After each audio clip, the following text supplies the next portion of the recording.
Why is it always the most random enemy?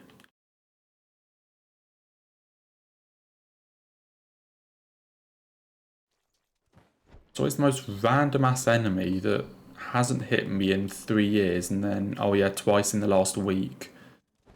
No, like, never hits me when I did speed runs or just playthroughs, but now that I do Hitless, apparently it's a sniper.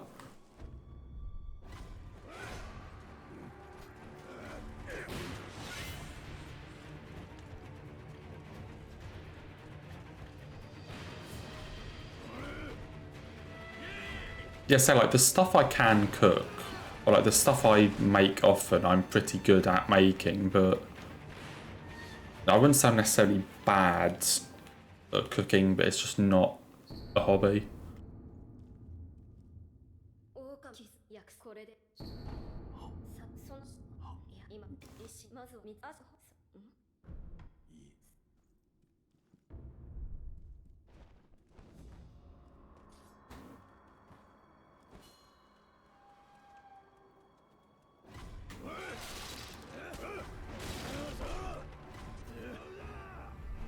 So like, sometimes I'll just pull something random out of a cookbook or like online thing and see what happens, but I mean sometimes they turn out good and I'll do them again, but they do quite frequently just sort of turn out to be a sort of one and done thing of like, oh, I had these 3 things to use up, just chuck them together and see what happens.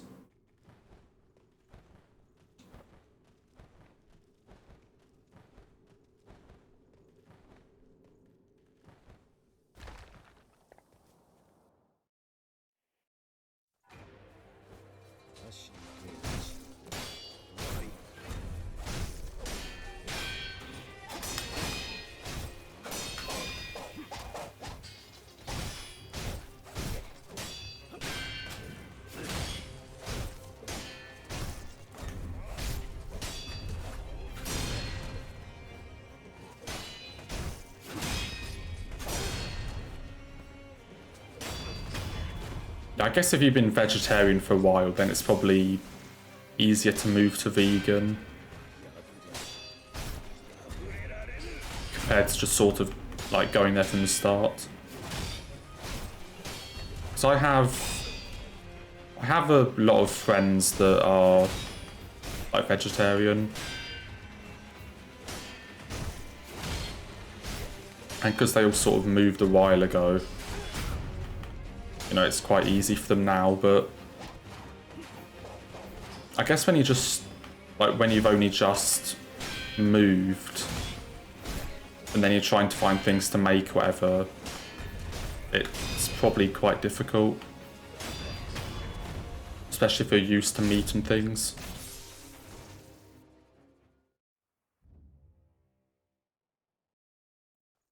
Yeah, after a while it's probably like quite an easy thing,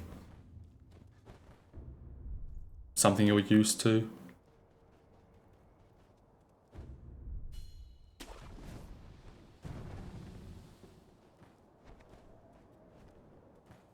Yeah, personally I could probably never do it, but I think I do have a few friends that like are vegetarian or vegan, and they seem to be doing fine with it and with like cooking stuff for it.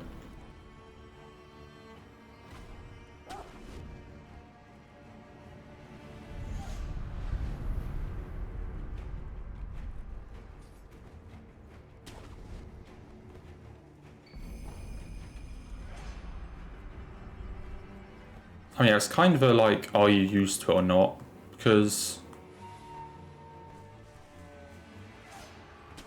yeah, I guess recently, definitely in the last few years, there's been a lot more like products and things to help with it. It's also just from like, you know, from my family's perspective, like no one in my immediate family is vegetarian, or like my grandparents or cousins or anything.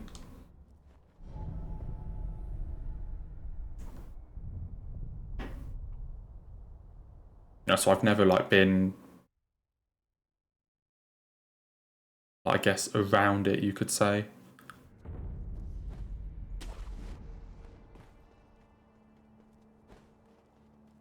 So I guess then, it's just going to be more difficult for me, or like I'm more used to like non-vegetarian stuff just because my entire family is.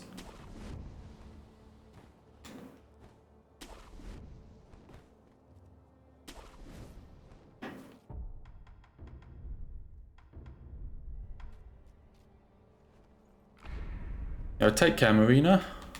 Hope you have a nice evening.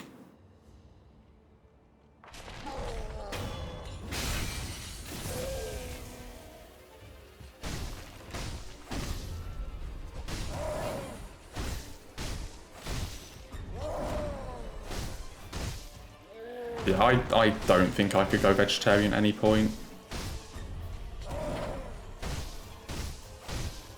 I'm just kind of too used to it, I guess.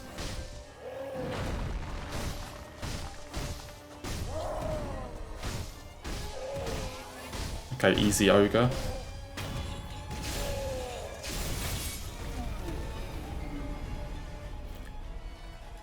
Hour left of work? Probably go quite quick. Only an hour left. Normally the last hour. I don't know, I kind of feel like the last hour of work is either the quickest hour or the slowest hour.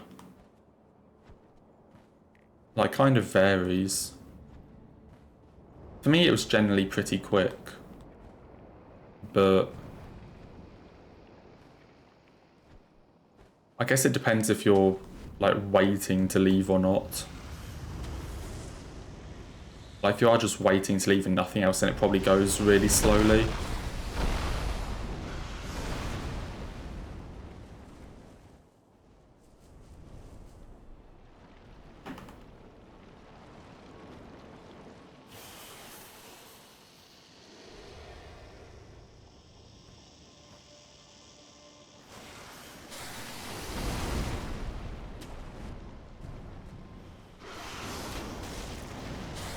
I mean, my mum, like, eats some vegetarian stuff, but she's definitely not vegetarian.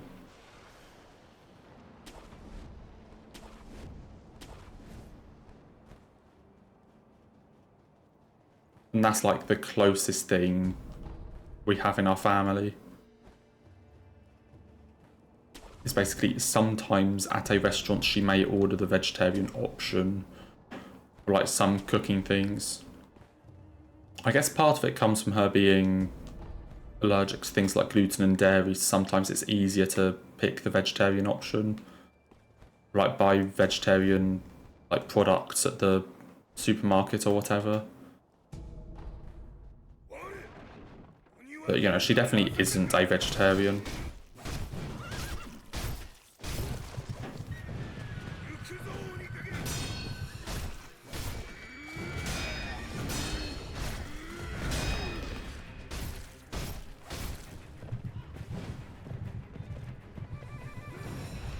No, hello. Okay. Don't know what Gyobu's doing there.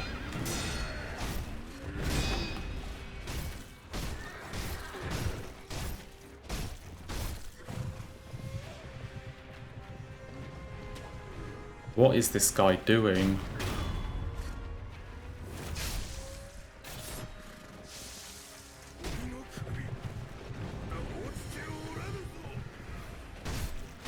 What is the camera doing?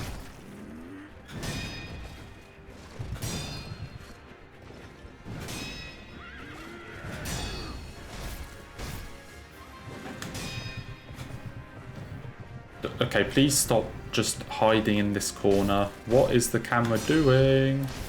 Okay, I think that's GG. That was an interesting fight.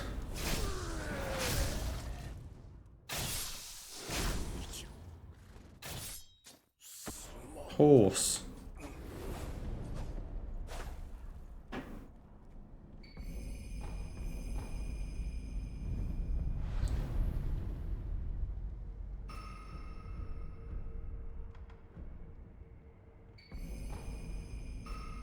At least that's 2 Gyobus in a row.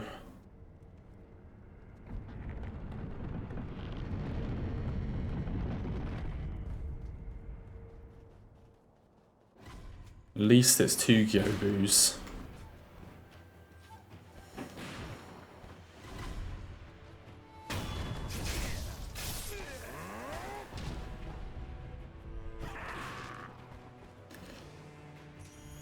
Seems we are long past the days where it would take like 5 or 6 attempts to make it past Gyobu,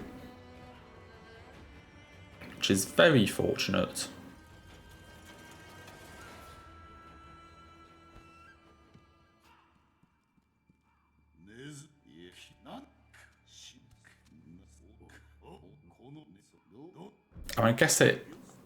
I guess Saturday, Tuesday stream-wise is kind of like, what, 3 days between streams? But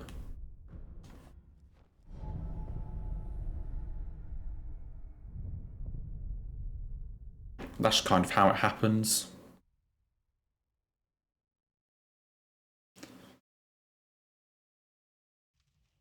And also it gives me a break to work and do other shit.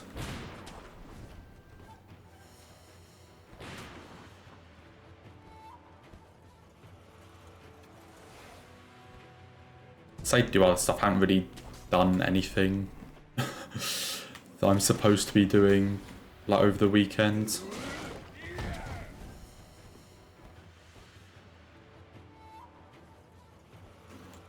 Because this entire weekend I basically just played Star Rail, like the entire weekend.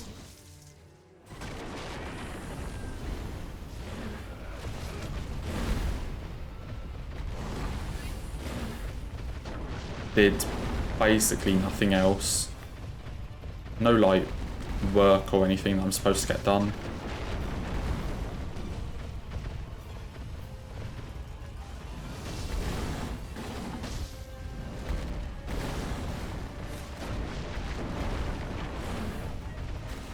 Okay, why is my R1 dropping? I swear I'm holding R1 there.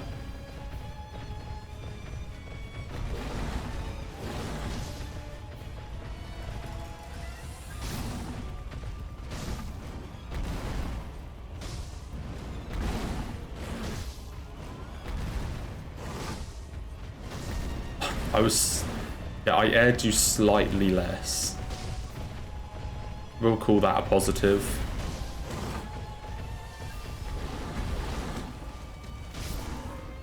Okay, this is not a good position.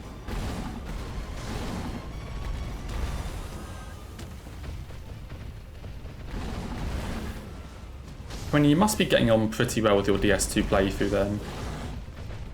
I guess if you have, what, like 3 of the souls? I can never remember what the souls are called in DS2. If they're like Lord Souls or Great Souls, I can never remember what they're called.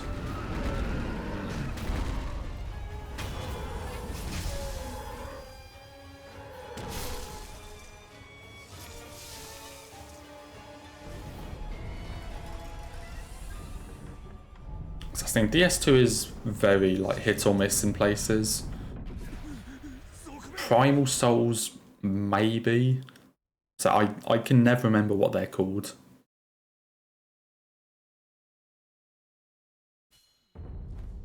I think Lord Souls might be DS1. They might be Great Souls, they might be Primal Soul. There are the Primal Bonfires. I'm pretty sure that's the stuff you need to light. So Primal Bonfires, I don't know what the actual souls are called.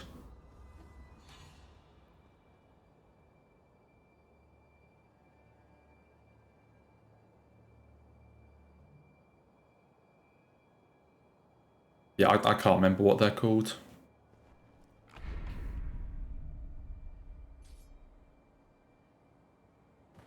But like, I always know what I mean when I say them. Or like, you know that, you know, if someone says like the 4 like big souls in DS2, you know the 4 that they're on about. So I guess it's not the most important thing.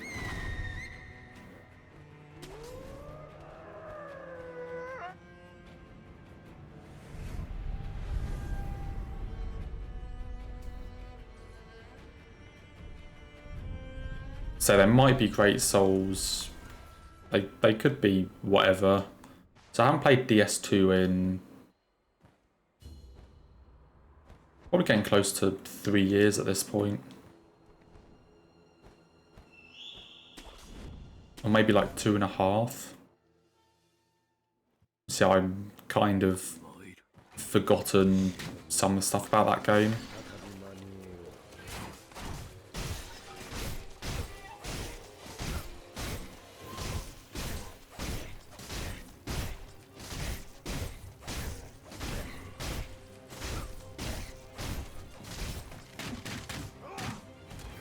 Yeah, Black Gulch is not the best area.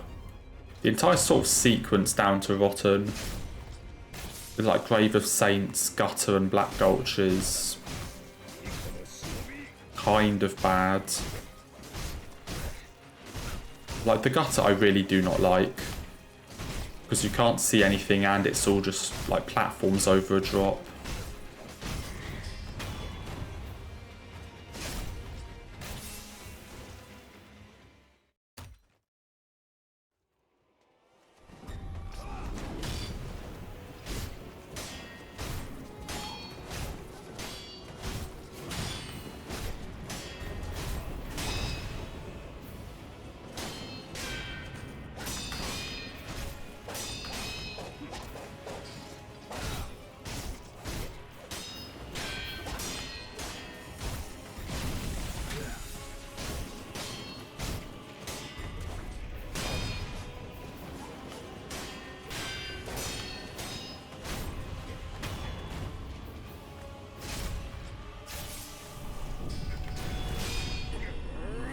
I mean, I think the Black Gulch is fine because you can just run through it. Which, you know, I guess it's not the biggest compliment when the best thing about the area is the fact that you can just run straight through it. But, you know, at least you can basically just sprint to the Rotten. But it definitely helps for high new game or like new playthroughs, whatever, that you can kind of just sprint there. Let's say it's not exactly a redeeming quality when you can just run through an area.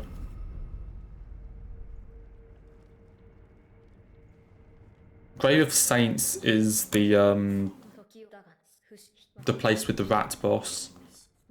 Well, that's the thing, I can't really remember it other than, oh yeah, it's where Rat Vanguard is. I can't really remember anything else about it other than the boss that's there.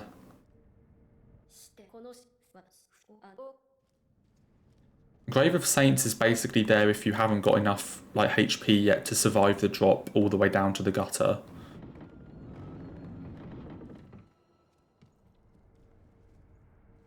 It's like, oh yeah, you haven't got enough HP, take this path instead. Yeah, good old Mohawk Rat. Definitely a boss design.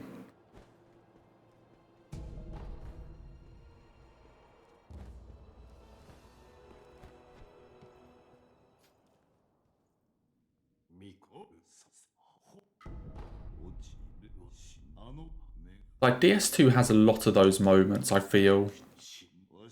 But like, you walk into a arena or you walk into a room or something and you see like just an enemy and then a boss health bar appears and you're like, oh, this is a boss. I feel like DS2 has a lot of those moments.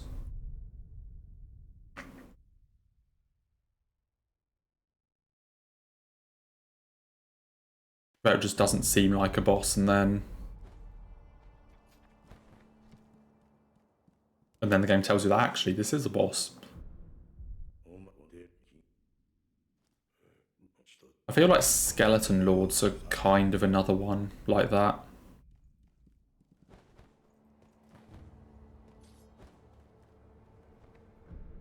Where it's just sort of enemies in a room.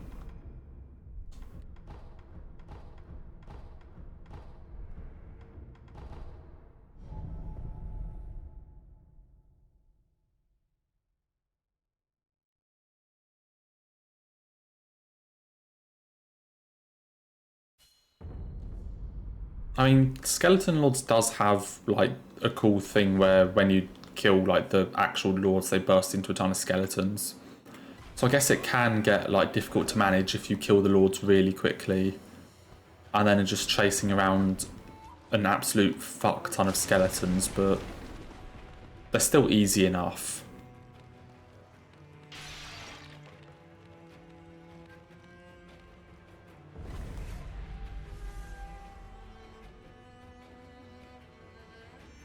Like, in fairness to DS2, a lot of the bosses do have those kind of, like, gimmicky things about them. You know, they're not, like, full-blown gimmick bosses, but they have these little extra things about them.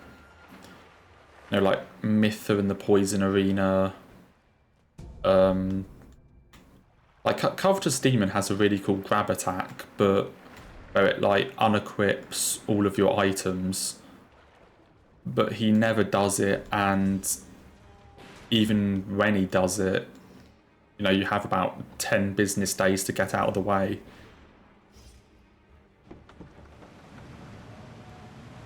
And yeah, I guess that's the other thing. But I think Demon Souls and DS1 had fog walls in, like, random places, you know, for loading zones and things.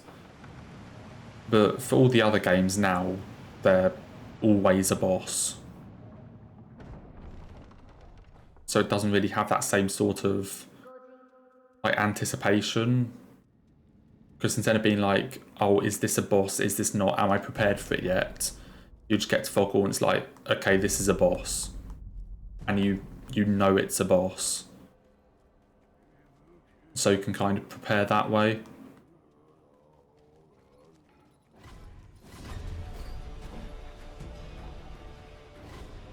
Which I guess kind of takes away the, like, anticipation or unknown factor a bit, but I don't really think it necessarily harms, like, the game in any way. Like, it's just kind of a thing with, you know, we don't need to put as many things in now because we can load the area. So I don't really think it's a bad thing.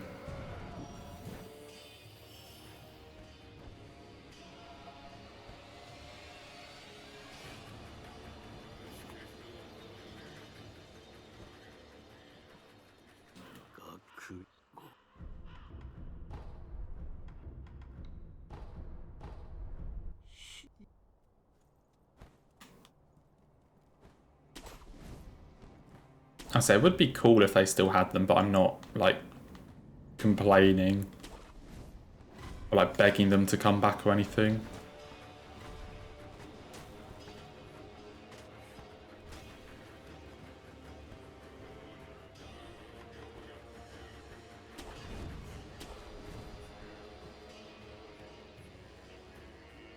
It's just one of those things that I guess gives the older FromSoft games a bit of charm.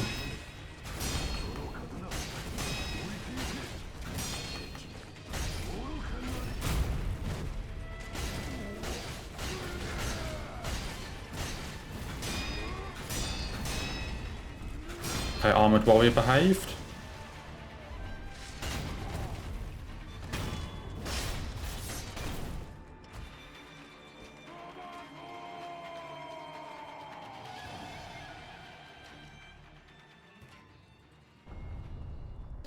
And, like, Sekiro just doesn't have fog walls. Like, I know I'm saying that as I'm literally running into a fog wall, but that's only to, like, keep you in a boss arena once, like, the fight has started. Like, Sekiro doesn't actually have fog walls in the sense of, like, you go through one before a boss. They're only to sort of lock you in the arena.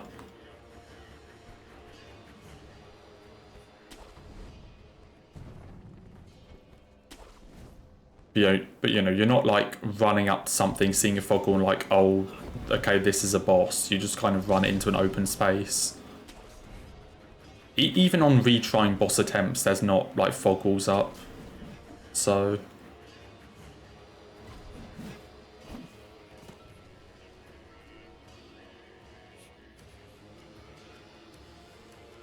yeah, I know the timing there was maybe a bit ironic, but,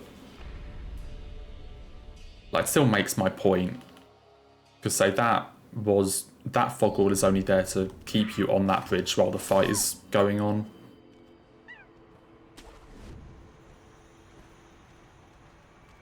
You know, just like with any other fog wall in a Souls game that sort of blocks the path forwards until you beat the boss.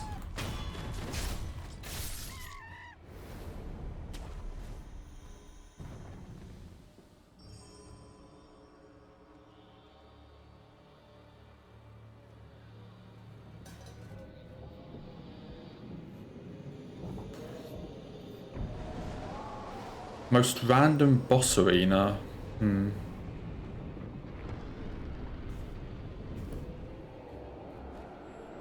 I guess there are kind of two ways you could answer that. Like, you could either say, what is the most, why is there a boss here arena? You know, it could be like, why the hell would they put a boss here? Or it could be, you know, like you walk into a normal room or whatever and then a boss spawns and it's like, oh, you know, not why is there a boss here, but like, you know, you weren't expecting a boss to be there.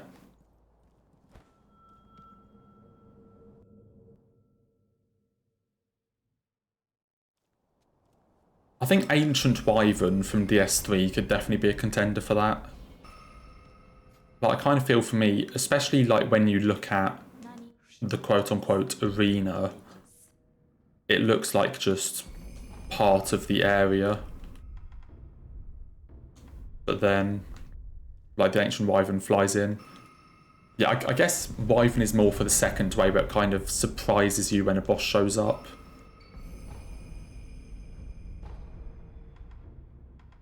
I'm trying to think of one where it's like, why is there a boss here?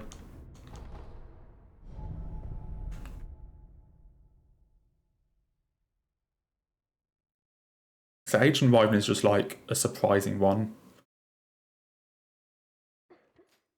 But I wouldn't really say it's why is there a boss here. It's just, you know, if there were going to be a boss here, that's not what I would have expected.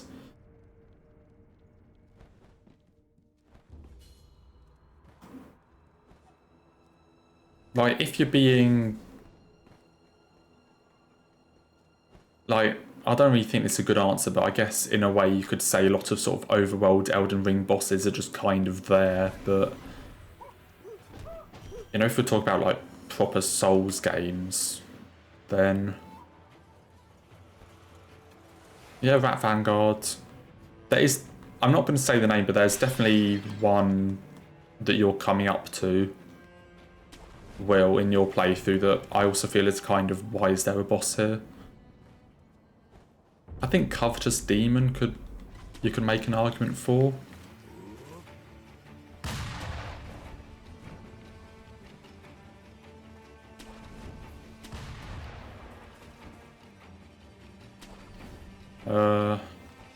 I'm trying to think if there's anyone in DS1 that just kind of shows up.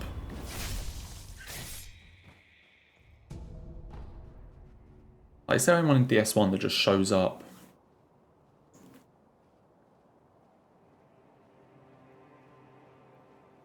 I wouldn't really say Old Iron King, to be fair. I think that one is perfectly fine. Butterfly, maybe? I guess this... Okay, this one maybe doesn't really count, but...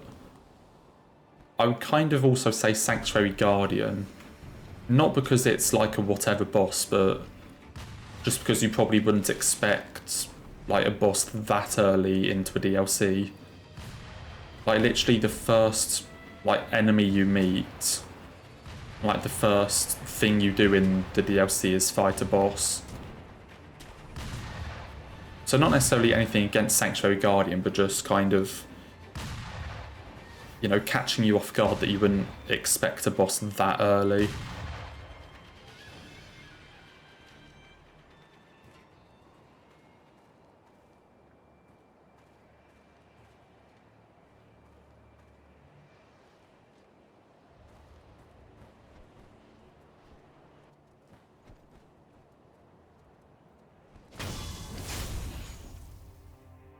But I don't think there's any in Sekiro. Like, you could argue double ape, maybe. But A, that's only if you killed the other ape first. And B, like, even if you went through that room beforehand, like, it is a massive open room. Like, you know, with a lot of these games, even if a boss doesn't show up, you can kind of look at an open room and be like, something's going to be here. Or you can kind of just look at it and be like, this is a boss arena. Which I guess is the case with Double Ape. You know, even if you do what, like, we do in this run, where you skip it, you can still kind of tell something is probably going to be here.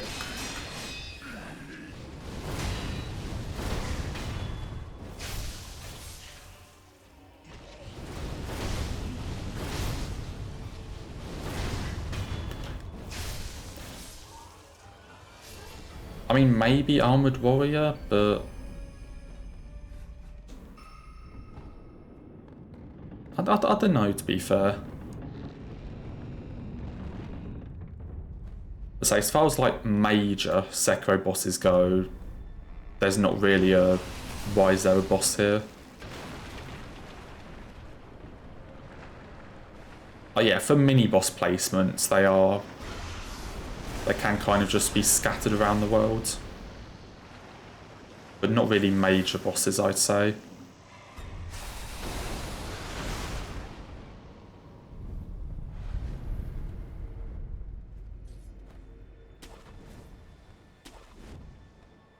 I mean, there are some other drunkards, because there are actually 4 drunkards in the game, and we only fight 2 of them this run.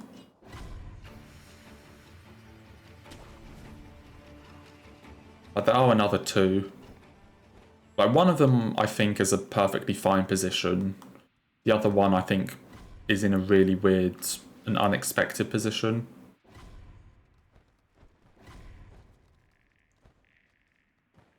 Well, they're not, like, called drunkards per se. They have other names, but they're, like, the same enemy. They have the same sort of moveset, but just changed up a bit. Or, like, you know, instead of poison, it's fire. That sort of thing. So even if they're called something different, they're still... like, the base enemy is a drunkard.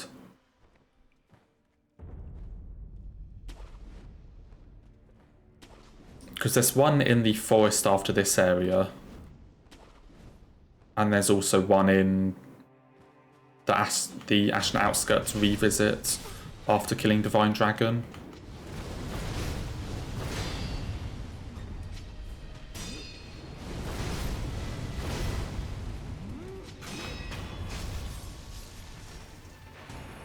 That was close as fuck. I didn't have time to turn my camera. Snake Eyes gave me awful RNG, and then I didn't really have time to turn my camera around fully before the sniper shot, so I just kind of spammed dodge and hoped. Because I play on, like, a really low camera sense. Yeah, I play on 4 camera speed. So I didn't have time to, like, turn my camera around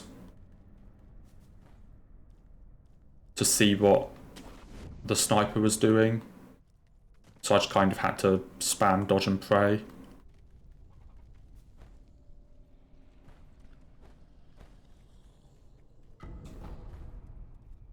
Yeah, the room we just ran through, like that open room after the sniper that we grappled out of, is where you fight Double Ape.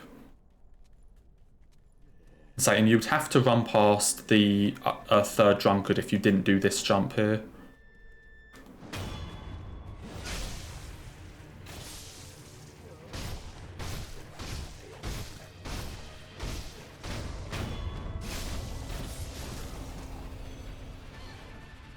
That's the thing, it's a big open space. You can kind of, like, even though there's nothing there at the moment, like, it's a big open space, so you can kind of maybe see, like, oh yeah, that's, you know, that could be a boss, or like an enemy could show up there at some point. But, you know, if you haven't already run through there, then you kind of just see it and there's a boss there and it's like, yeah, whatever. But I guess if you've already run through and then come back and there's a boss there, it could sort of catch you off guard a bit. Especially since it's an ape that you've already seen.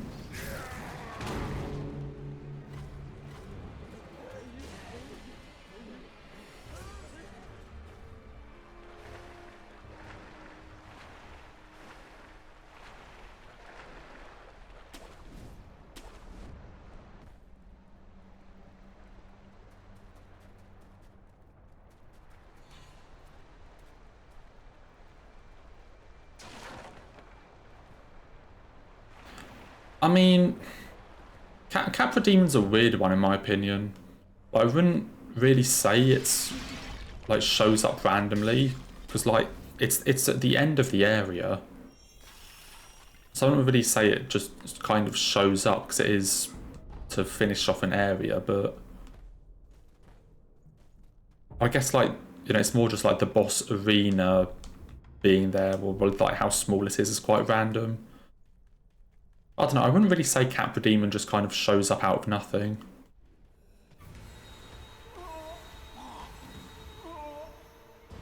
Like, it's a random arena, and the arena looks really dumb, but...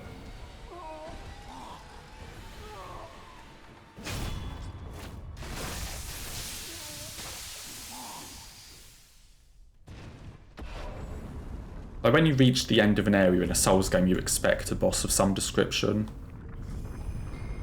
I guess it just depends on how quickly you reach the end of the area. But that says more about the area than the boss, I guess. Like, if you get to the end really quickly, and then there's a boss there at the end of the area, then that's kind of more about, like, oh, the area's short, rather than why is there a boss here.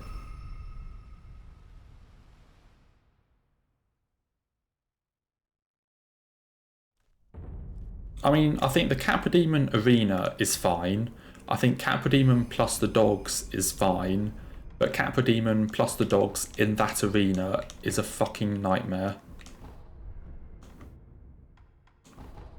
Like, either of those things individually, like Capra Demon with the dogs in a normal arena, or Capra Demon by itself in that arena would be fine. But having to deal with the dogs and the arena is just quite something.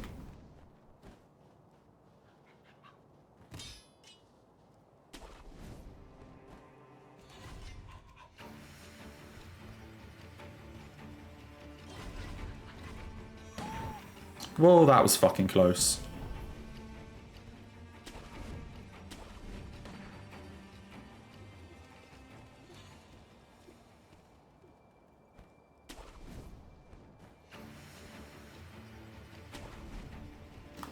I mean, Capra Demon is definitely one of the fights where if you don't, like, clear the pack quickly, you're going to have a world of hurt.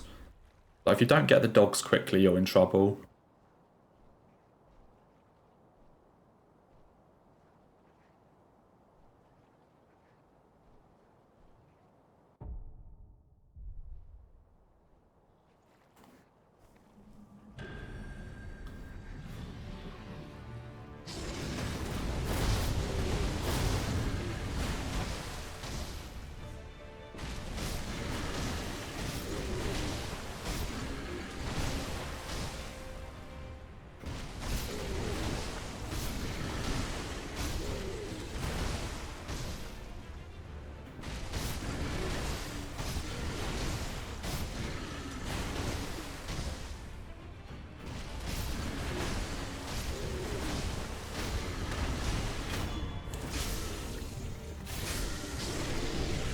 Time for phase 2.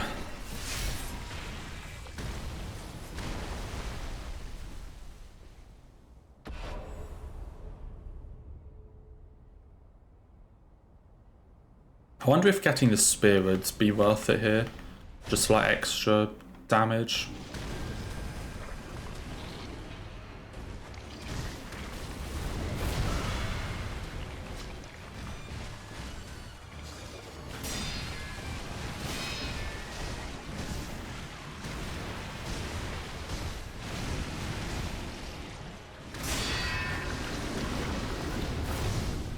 Okay, I do not feel comfortable there. Normally I would have done 2 mortal draws, but if he screamed, I wouldn't have been able to run behind him. So I might have got caught in the...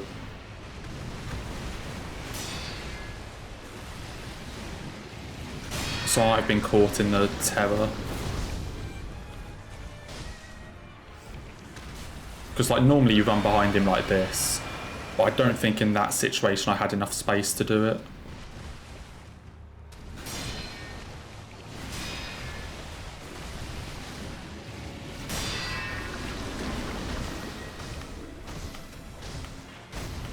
With that being said though, that was a pretty decent ape.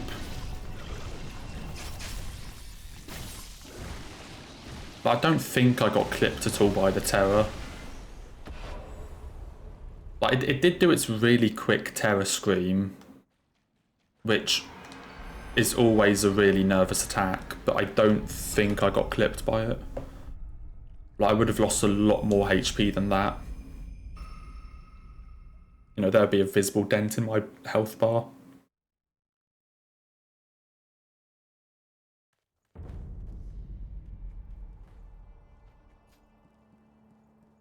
And also the terror status would have popped up on the screen. So yeah, I didn't get hit by it.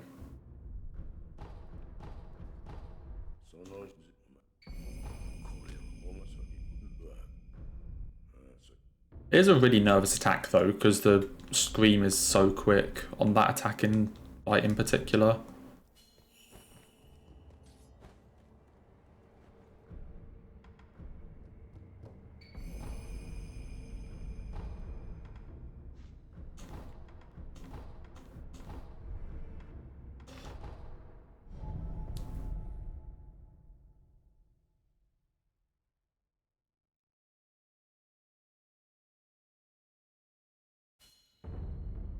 Yep, so next we need to deal with Owl. So we need to pray that he gives us good RNG and we'll like get in the corner really quickly. Because Owl is actually quite a scary one for me. Like if he doesn't just instantly get in the corner, then it's really difficult to actually put him in.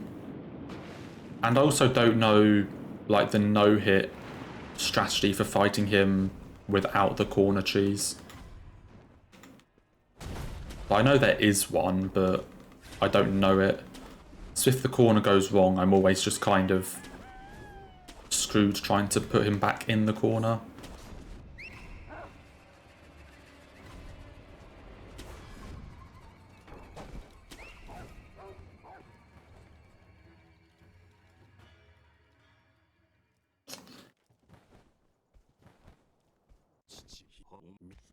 Okay, here's to hoping that Owl will behave.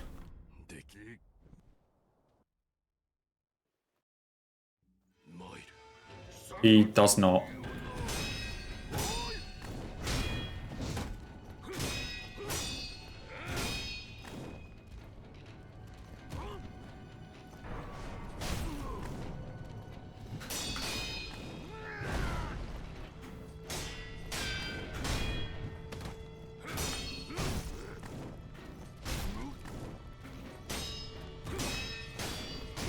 Holy fuck.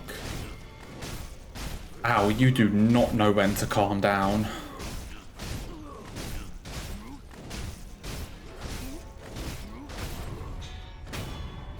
I'm surprised that worked.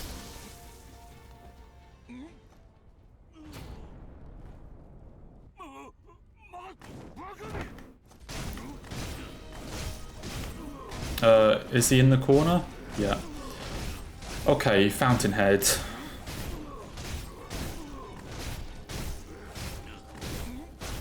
That was such a scuffed Owl fight. Oh my god, he did not want to cooperate.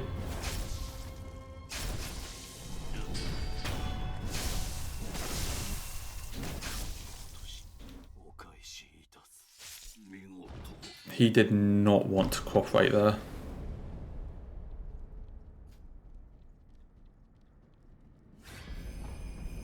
Especially on the initial part where I was forced into the corner myself and the camera, like he was basically really close to my camera and I couldn't really see what he was doing properly.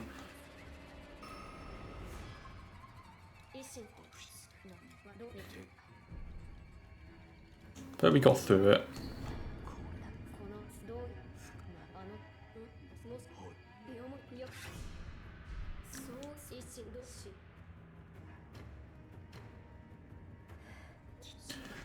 Notice how big Owl is? I mean, Owl is big, but that's also kind of a game design thing. Like, all of the humanoid bosses in Sekiro, and also for most FromSoft games, most of the humanoid bosses will be bigger than the player. Basically so that you can see what they're doing. Because like, if the boss is the same size as the player, or like the enemy's the same size as the player, then their attacks can sort of be hidden behind the player model. Because of the camera, like attacks with their arms or legs or whatever can sort of be hidden by the player. So for like bosses and fights, you make the actual like boss model. Wait, what am I doing?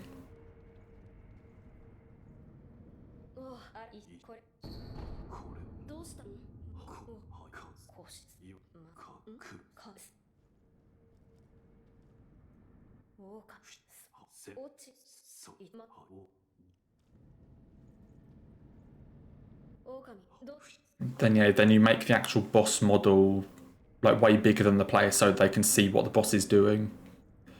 And that the like parts of the boss that are going to be attacking, like the hands or the legs or whatever, aren't like obscured by the player itself.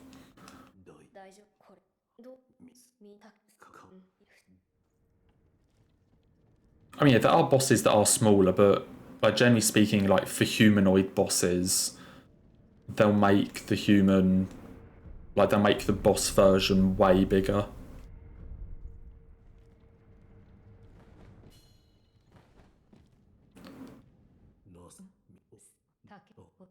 Did I know True Monk is next? It may have crossed my mind, yes. So what the fuck am I doing? I've completely forgotten how to do this dialogue.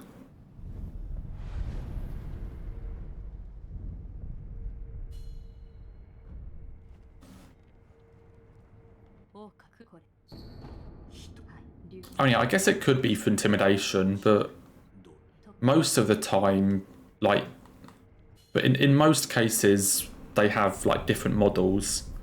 So they have a model for like when they're just an NPC, which they'll be like normal human size, and then they'll have a model for when they're a boss where they'll be way bigger than the player.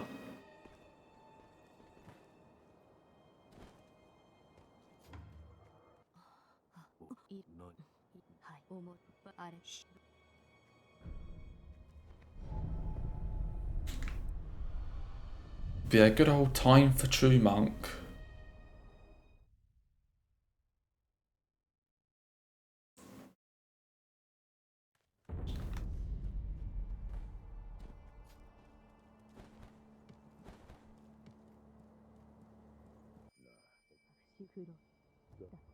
I love the way that I'm just like listening in here through like a gap in the wall, just like a missing plank. Like surely the sculptor or Emma can see me there.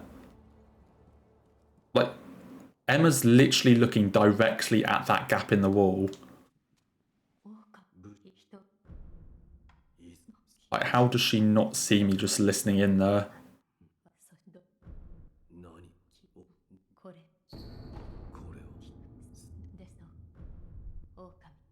No, Lady Butterfly is after Divine Dragon. So I do all of Fountainhead first. And then we'll go and do Butterfly. Basically just to get as much attack power as possible so that we can melt her. Because Lady Butterfly is actually a really scary boss to do hitless. Like Deathless she's fine, but actually doing it hitless she's actually really difficult, in my opinion. Especially the second phase, so we just get as much attack power as we can to try and melt her.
Okay.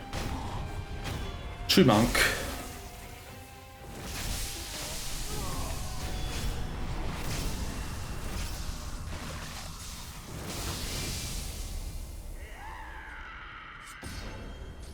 No, the owl bell doesn't lock you out of Lady Butterfly.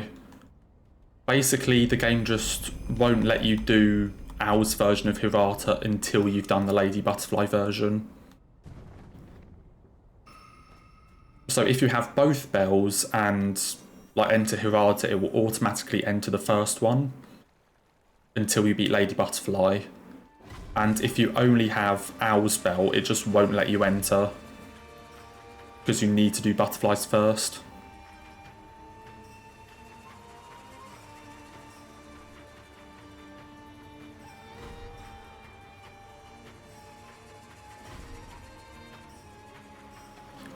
Honestly, yeah, that was a pretty chill True Monk.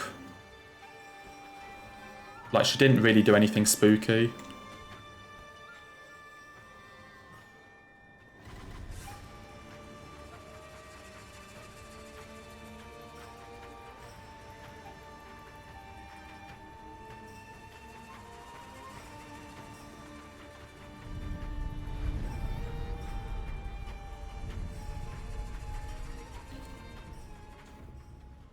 What the hell do I get?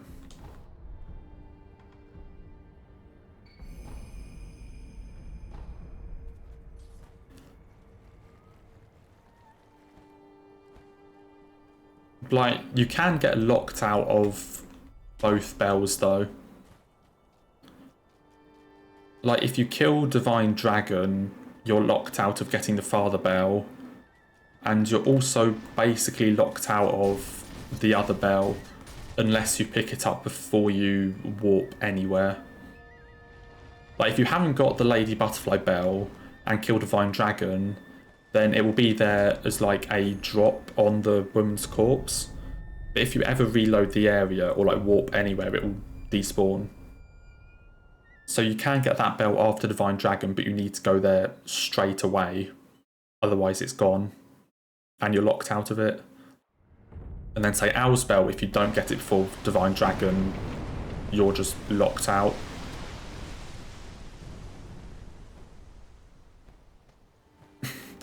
Yeah, I wasn't about to do a bridge jump. Luckily, Monk was basically in the complete middle of the arena, so I could pretty safely do the head stomps.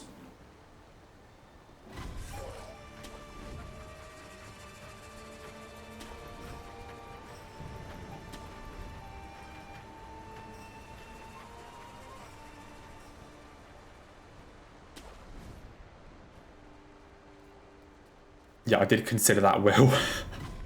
I'm going to try not to. It would be pretty funny if I did get hit by the fish again, though.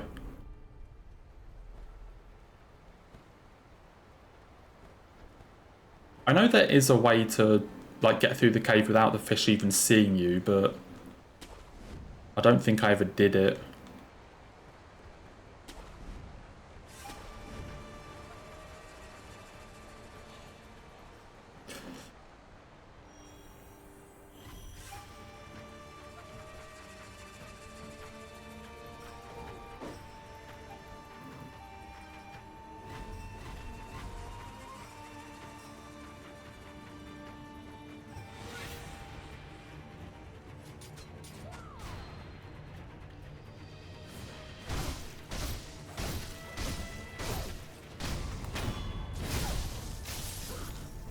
I should probably learn that just for absolute safety.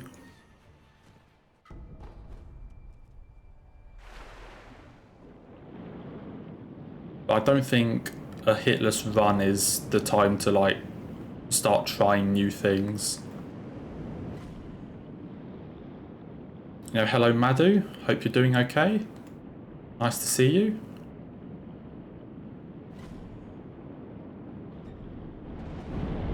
Okay, yeah.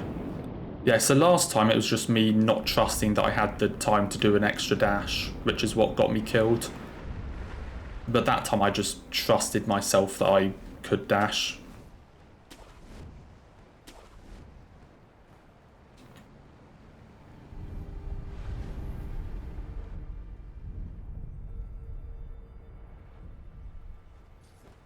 Okay, so I need to go and get the echoes.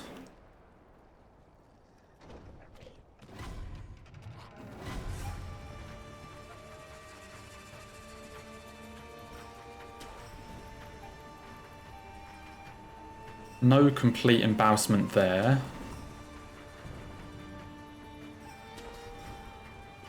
Oh, you failed Deathless in Sunken Valley. Oh, that's a shame. Was it a gun fort? Like, did you get shot off the bridge or something? Because, I mean, Sunken Valley in general is a really rough area.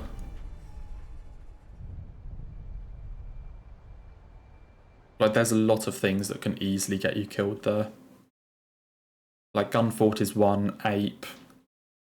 The poison, like, swamp at the bottom. Oh, there's a lot of stuff that can easily get you killed. Oh, the snake cave. Yeah, I guess that's another one. Because even if you, like, puppeteer the monkey, it's still quite, like, tight on timing to actually make it past the snake.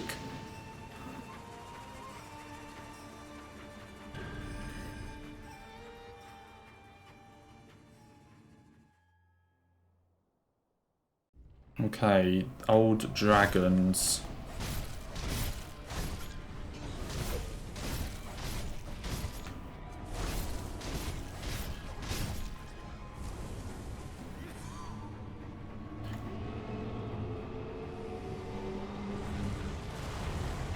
The confetti just helps with vitality damage. Like, even when you're not against, like, ghosts or anything, confetti just gives you a 25% vitality damage increase.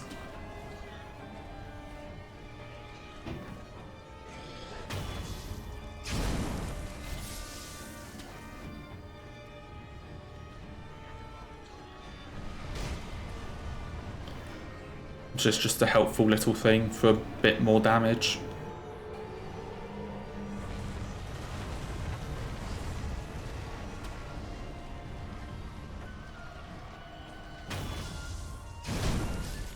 Okay, who am I still missing? Those two. Fellas, can you come over here, please?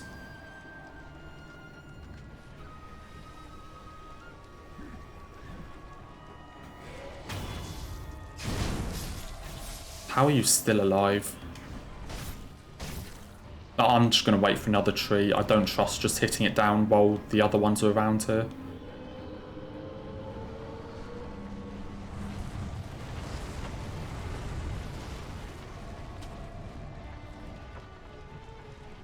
Hello? But what are you doing?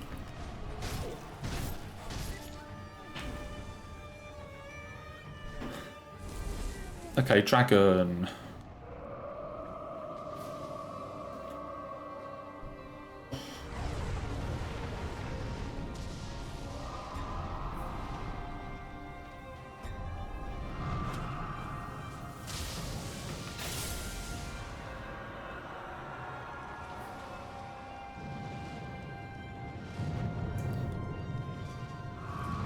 I mean, Divine Dragon is actually pretty straightforward to hitless.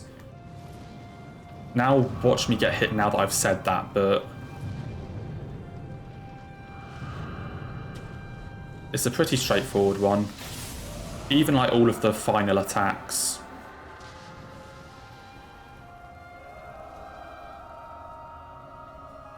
Like, watch me get hit now that I said how easy this is to hitless, but the final flourish you can just kind of sprint away from.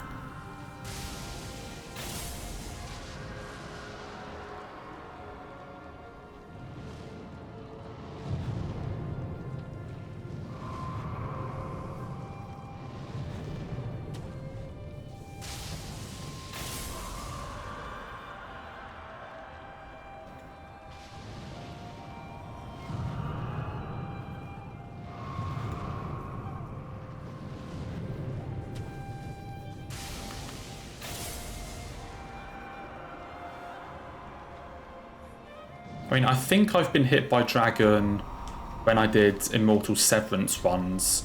It's like the shorter version of this, where you don't do Hirata. But I've been hit by dragon while doing a Purification run, but it's not been my first hit. It's been like my second or third hit, or whatever. I've already been hit. No, I haven't lost a run to dragon on Purification attempts.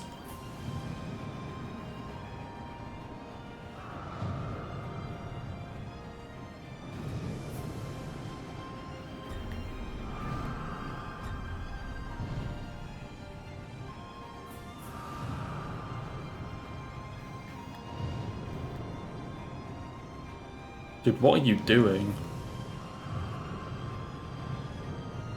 Okay, now it should be big combo.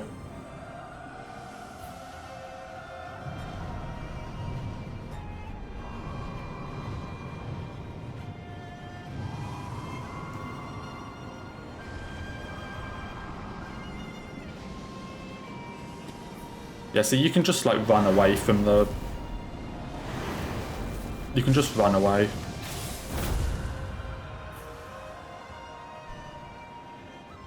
And yeah, if you don't lock on, you can get memed. Yeah, if you don't lock on for that final lightning, you can miss.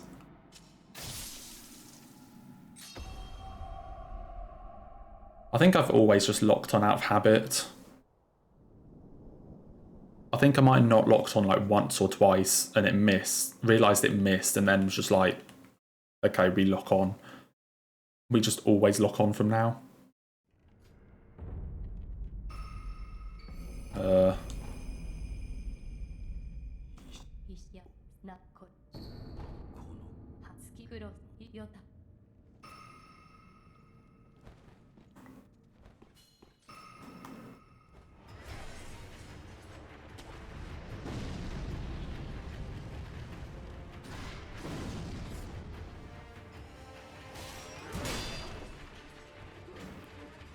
Okay.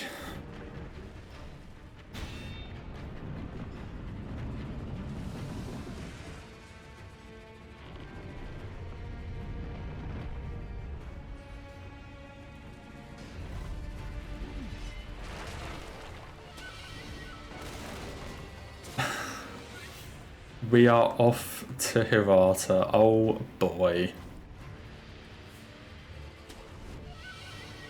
The best place in the game.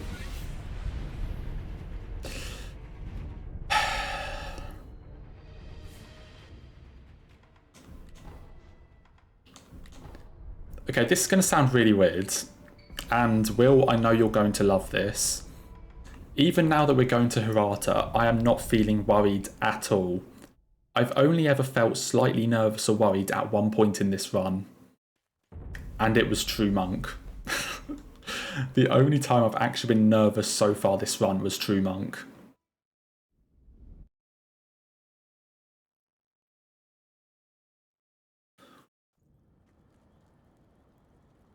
Do Witch Reflection.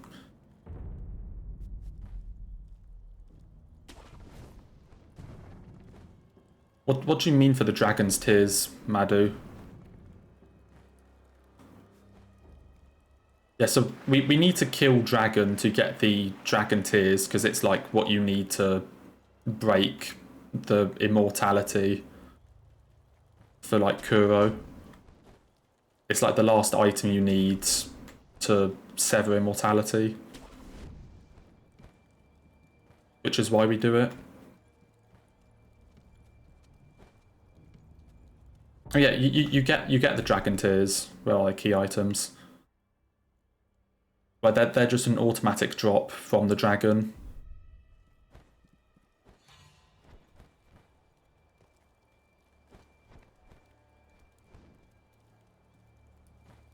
Like, you don't need to do reflections or anything.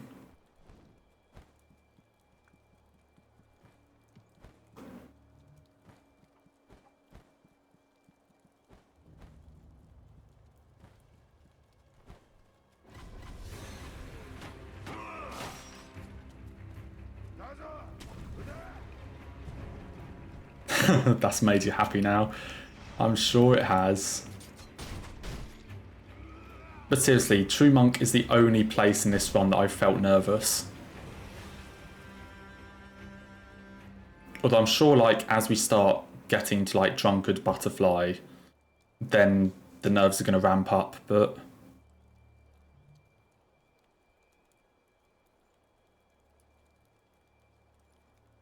Come on.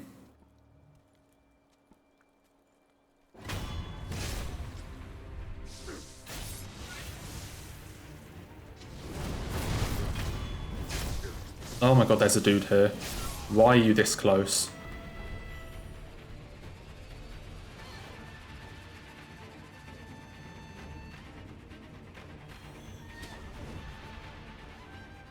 I mean, yeah, normally I don't feel nervous about True Monk. I am very confident on that fight. I actually feel it's one of the easier fights in the game. But I've been hit there on Hitless runs like twice. And now it's like the most nerve-wracking thing ever. Because I feel 100% confident, like I can Hitless it every single time without fail. But then those two hits always make me a bit nervous. Because I have failed before.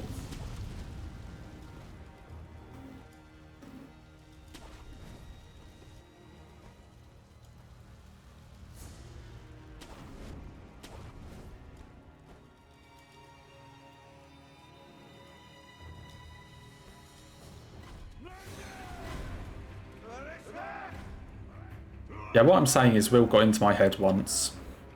I lost one run to True Monk, and now it's like the most impossibly difficult thing ever.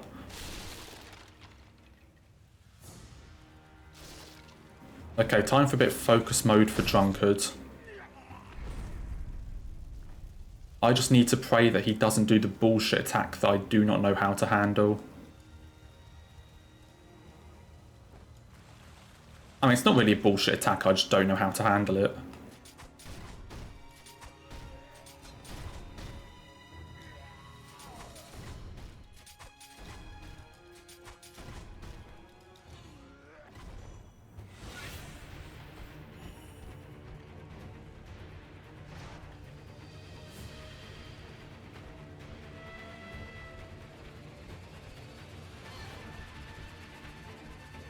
You gonna de-aggro? Where the fuck are you?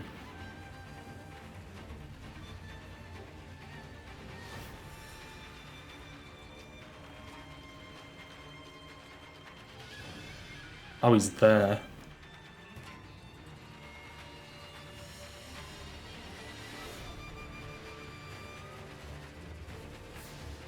Is he gonna de-aggro at all? My guy, what are you doing?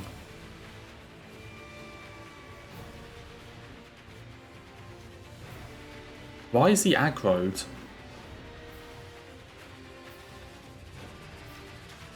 Hello?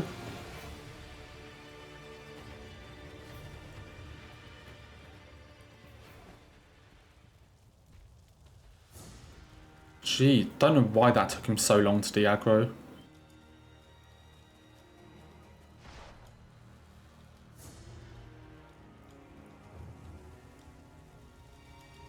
Okay, don't do the bullshit move.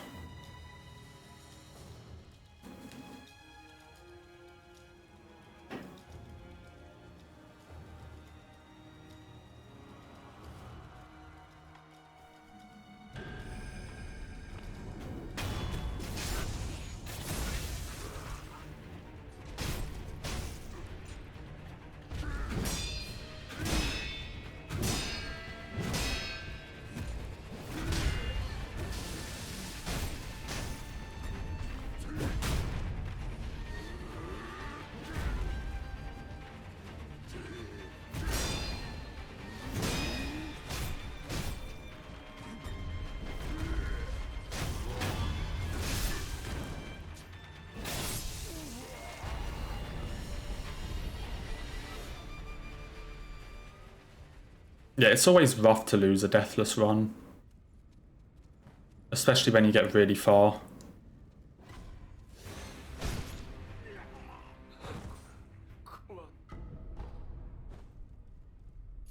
Oh boy.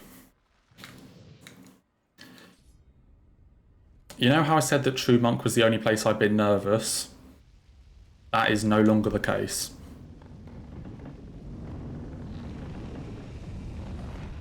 Oh, fucking lady butterfly. Oh no.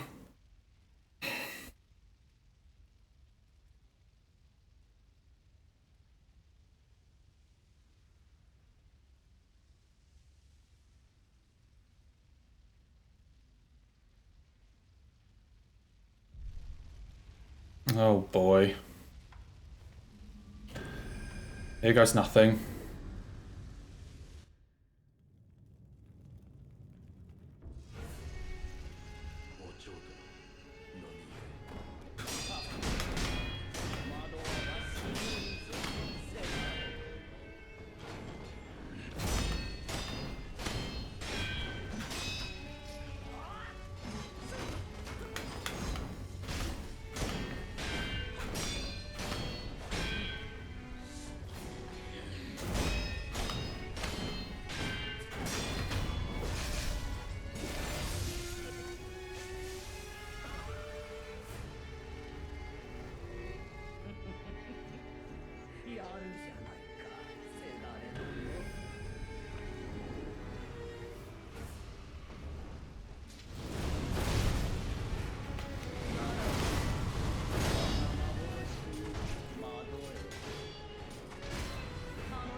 Holy fuck, we actually got a Hitless butterfly.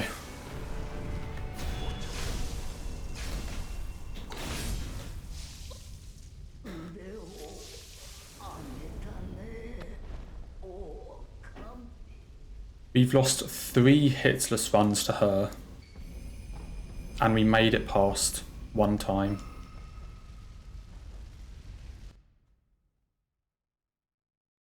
Okay, now this shit is really getting real.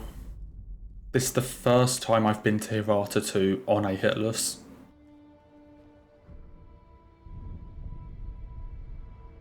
This is the first time we're doing Hirata 2 Hitless. Or going there.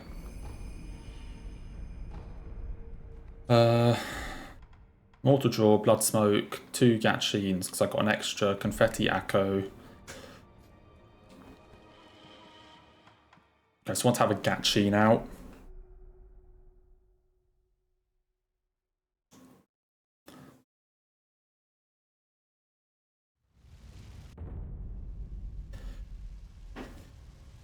Hirata 2.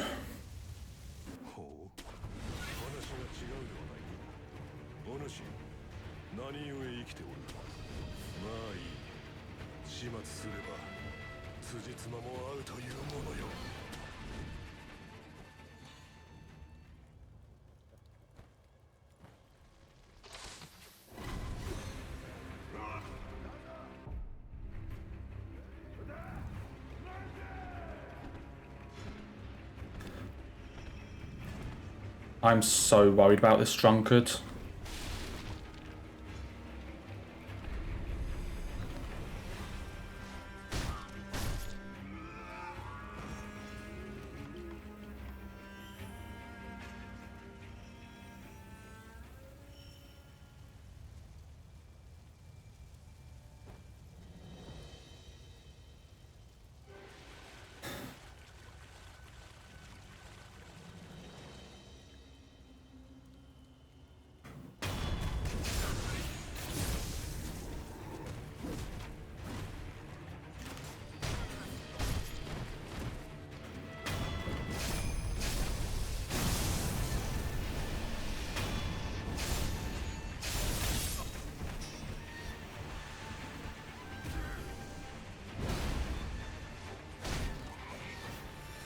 He's not dead.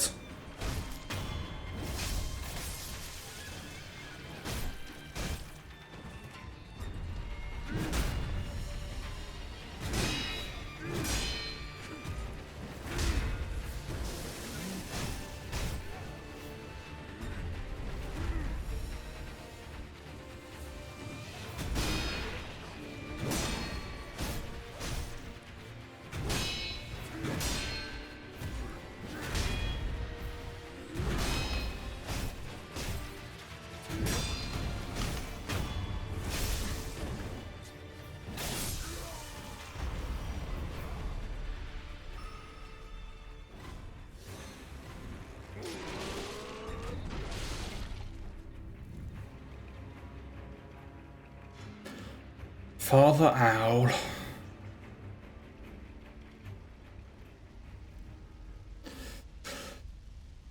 Okay, Owl, you are my favourite fight in the entire fucking game. Just act like it.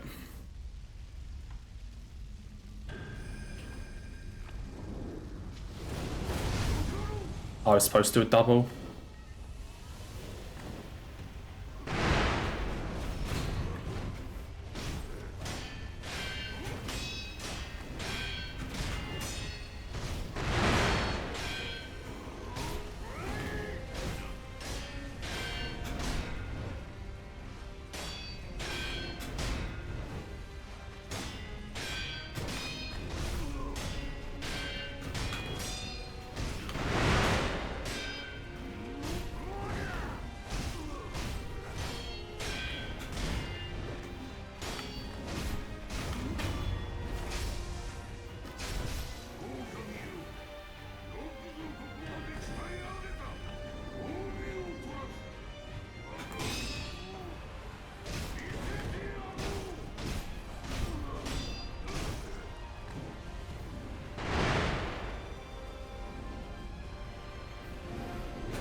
We're going to Ishin. We're going to Ishin.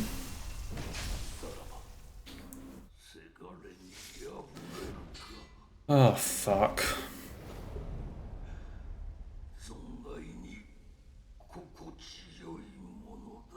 That's the first time I've done a completely hitless Hirata in a run. I've never done a fully hitless Hirata 1 and 2 back-to-back in a run before.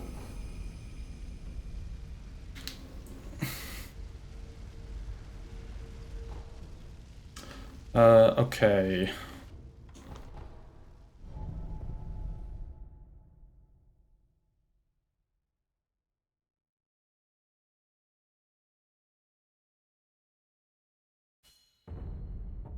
I have Mortal Draw on.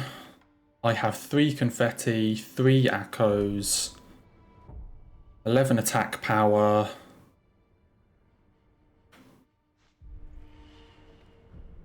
I'm not missing any memories. I have all of these skills I want.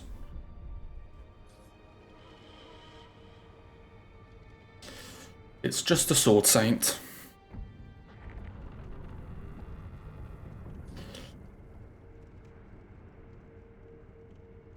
Okay.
Yes! Fucking finally. Fucking finally. Oh my fucking god. Holy fucking shit.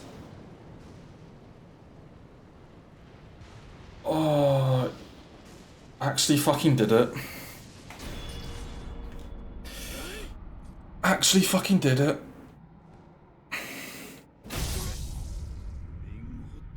There it is.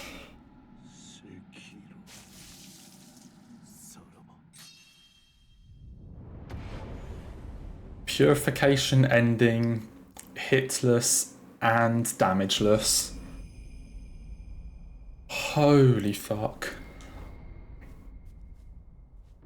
I am normally way more aggressive in that Sword Saint fight. I am normally so much more aggressive in that Sword Saint fight. But I was scared shitless. Oh my god.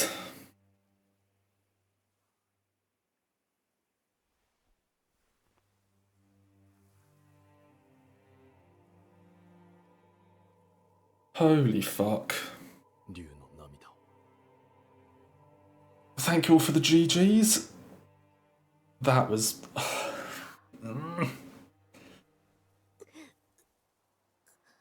So I was so scared in that Sword Saint fight.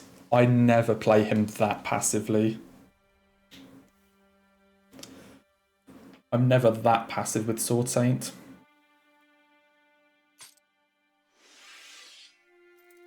Holy fuck.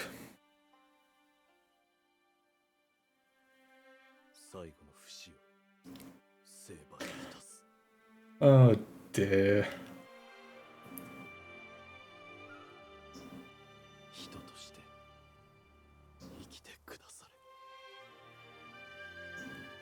I guess next is all memories. Oh boy.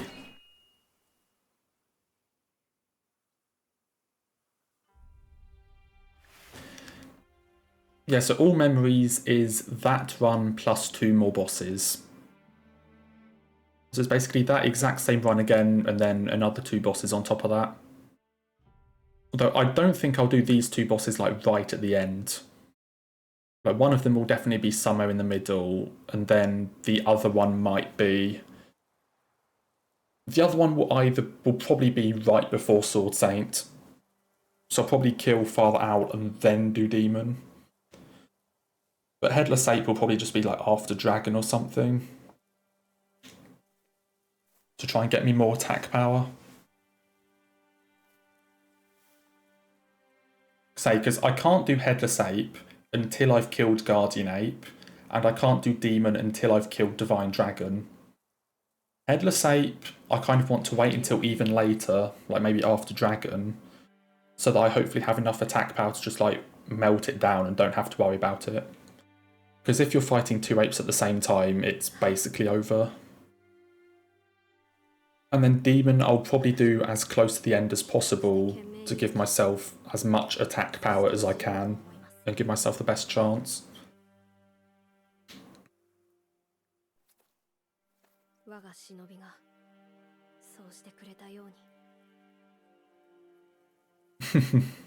Yeah, it's not going to be deathless. Hopefully it's going to be hitless and damageless.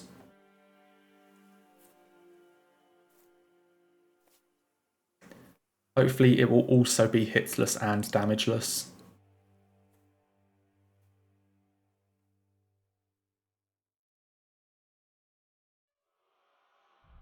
There we go.